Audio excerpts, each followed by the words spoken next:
Hope everyone's having a great day. Today we have I think this is a 2013 2500 Chevy. We're gonna do some thermostats in it. They didn't specifically come in for this, but they had a reductant tank issue. I already did the reductant tank heater. Upon driving it, the ECT, which is the coolant temperature, wouldn't go above 143. As soon as you take off, it would fall down to 140. Couldn't regulate its own temperature.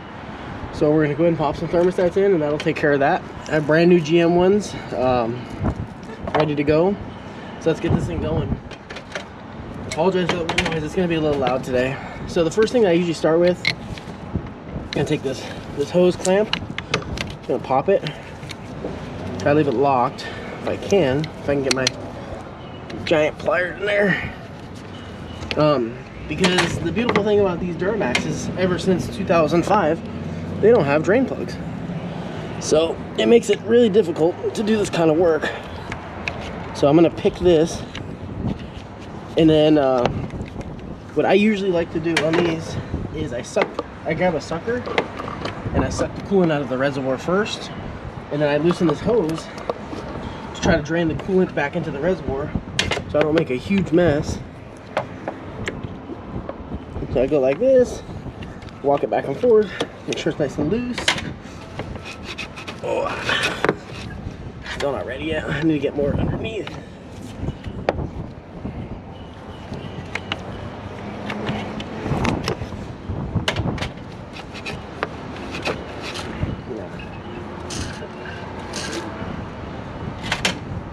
Let's get my pliers.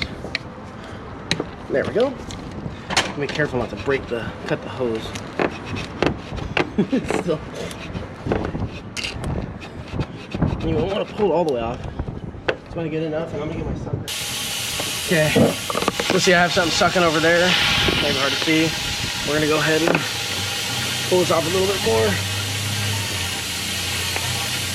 And I'm just doing it slow because I want it to drain the coolant back into the reservoir.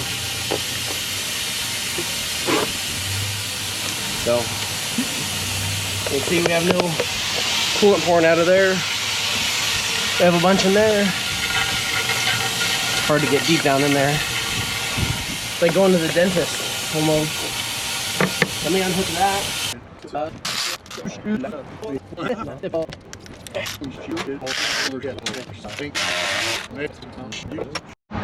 Okay, so sorry for the interruption, but so basically 2 13s here. I took the 13 off. You can barely see right here, and then there's one inside the shroud that needs to be taken off, so that's nice and loose now. So we got this. Let me take this 13 out on the fuel test port. What's weird is on these newer Chevys, everything's 12, 13. Everything's kind of mixing. Well, they've always been like that actually on the Duramaxes. Had them in half and half.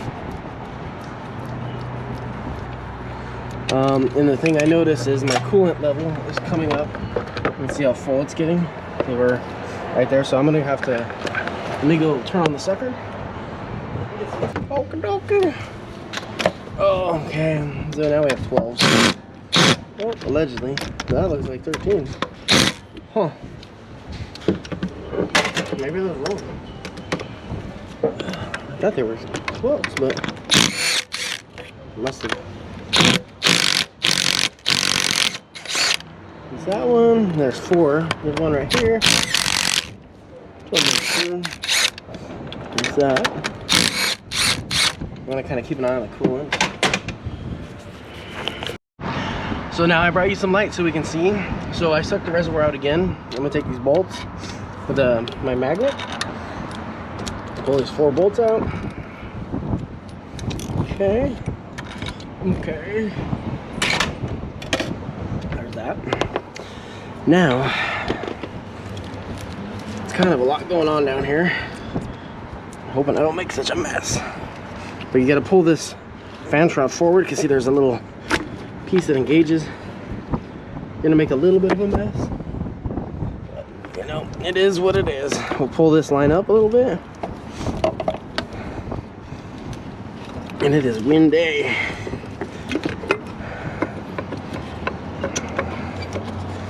It's a little bit of a fight sometimes. Ideally, I like to pull the oil filler out, But I don't like doing it because it sometimes gets some crap in the engine. You know, there's a potential for dirt and stuff. But so here's our housing. You can pull this line up a little bit, not gonna hurt it. We can leave it right here. So we'll pull this thermostat out.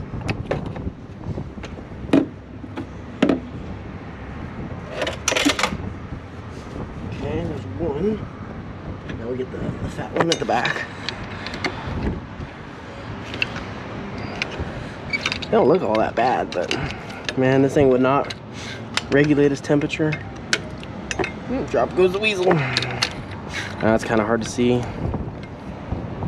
And they're a little old though. You can see the markings on them. But they've been sitting inside there, the discoloration. But okay, let's take my gasket, make sure everything's out. Take a rag, wipe this up. Those look clean. There's just a little discoloration. It's nothing to worry about. So remember, big one goes in the back on these trucks. Let me see if I can get this housing out now. Okay. So big one goes in the back. The holes face the back. They have to go in a special way, or else it won't seal. So that one, and the front one can go anyway. I usually put it straight with the back because I have OCD. See, it's like that. Okay, there's that. We got our housing clean. I usually just wipe them down. I've never ever had one leak, and I've been more thermostats on these trucks than I care to know about.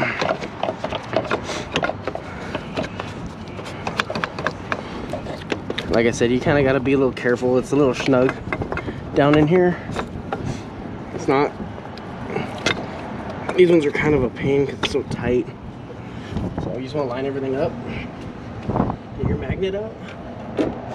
Start dropping these bolts back in there. Make sure you put the right ones back in. They're the long ones that we've taken out. So there's one. Get two. And then this one should be done. There's two. Or sorry, two. I can't count today apparently. That's three, and then we got four.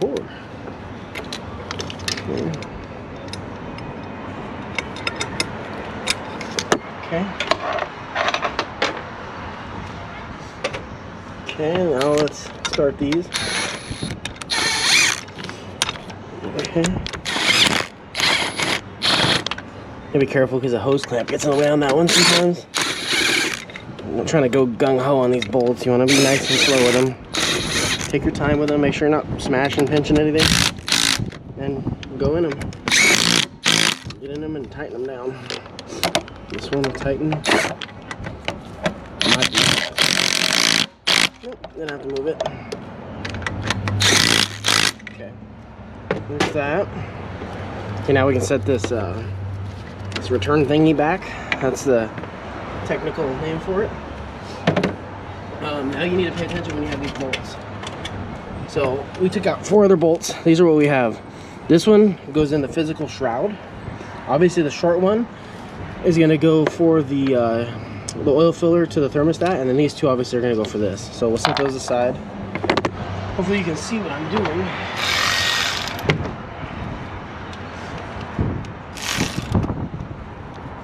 Let's get this in. There's that. Let's put this one in. Let's get deep down in here.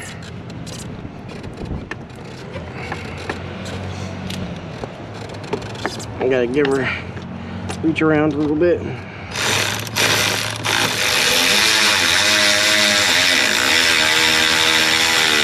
It goes in a little tight because of the Loctite. Because I stripped it in there. Okay, I'm knocking stuff over today. So I would recommend getting the bottom one in first right here. These are kind of a pain.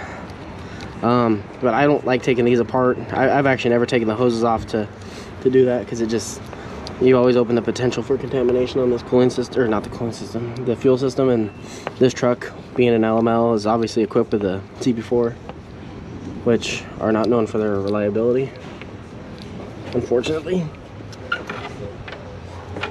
Much as I like the Duramax, that's a weak spot. But it kind of is what it is. It's a common problem across the board with the CP4. Anything that has a CP4 in it is going to have a problem eventually. Some of them, I've seen trucks with 500,000 miles with original CP4s in them, and I've seen them as low as 100,000 with blown up pumps. So, you know, it's just the luck of the draw, and probably has a lot to do with maintenance, you know. Because the one with 500,000, that's a fleet truck, and they maintain it pretty well. I'm gonna get a wrench for that one. Unless I can get my swivel on there nice and good. Good lack. Yeah, I don't trust my swivel like that. Okay. So let me put this upper hose on, pop the clamp, and then I'm gonna grab a 13 wrench and tighten up the fuel test port, and it will be golden.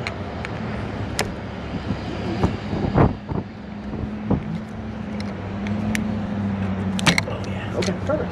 Look at that. Okay, I'll be right back with a wrench. Okay, concentrate transmission fluid. You gotta water it down. Oh.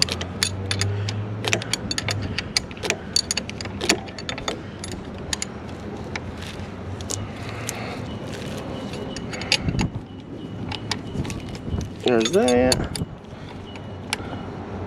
Okay, so what I usually do, I like to get out my water jug. I like to wash everything off.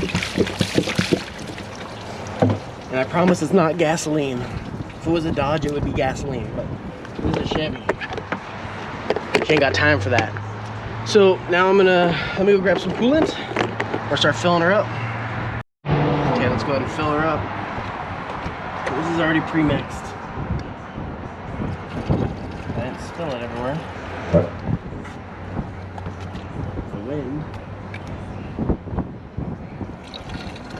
I'm making a mess.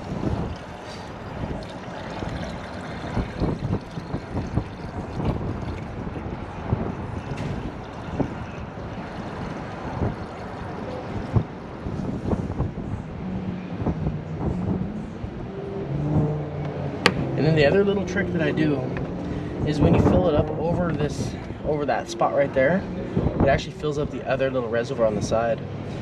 I usually like to fill up that little reservoir, so because this tank essentially this side of it being completely full is on the minimum mark right there. So when you fill this side, when it cools down, after it has an air pocket or something, it's going to pull that coolant in and use it. So, and then obviously it can expand. I'm not going to fill it completely up, but I like to have that that little reservoir just in case, so that the low coolant light doesn't come on, because these are very sensitive to that. You know, just to prevent them the customer coming back and inconveniencing them with low coolant light just because I didn't fill it all the way up or burp it properly. But this truck's gonna sit here for a few more days. The customer can't pick it up for like 3 more days, so it'll be perfect. But I like to fill this up just in case there's an air pocket down the road. You never know. You have a little reserve in there. Because like I said, what it's doing is filling this side up. And I'll show you the level. You can watch the level increase, but I'm not filling up all the way. Just gonna get a little bit in there.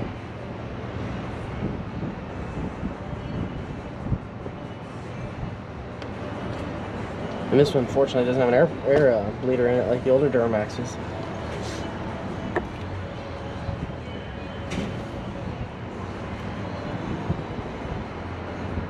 Oh, cool. Which one are you doing? Just keep them both. Keep them both? Yeah, let me see the other one, the middle one. Can I see the hole in it? Too small. Perfect. No, that's what I want. We want we want 1/2 inch. That's perfect. So you want me to charge both of them, or use both? Or just put the more expensive one on there just for now, and then when we figure out whichever one we're going to use, then we'll charge them for that one. Okay. You want to put them in your car? Give them put them in the Napa box. Give them to Mike. Okay. Set them on Mike's toolbox for now. Okay. So there's that. Let me grab some agua and I'll show you what I'm talking about.